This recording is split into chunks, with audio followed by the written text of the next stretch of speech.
ओहू में भइल जे कर जनहमावा सुनले हो खबर भीम जी के नामवा भारत के वीर सरतानवा सुनले हो खबर भीम जी के नामवा।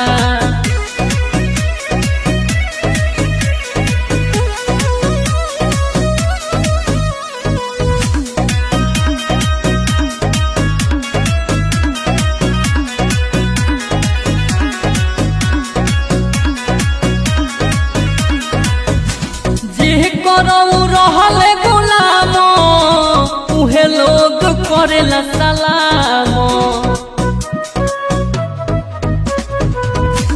जे करऊ रहले गुलाम उहे लोग करेला सलाम। आजाद कोई दी हल कलाम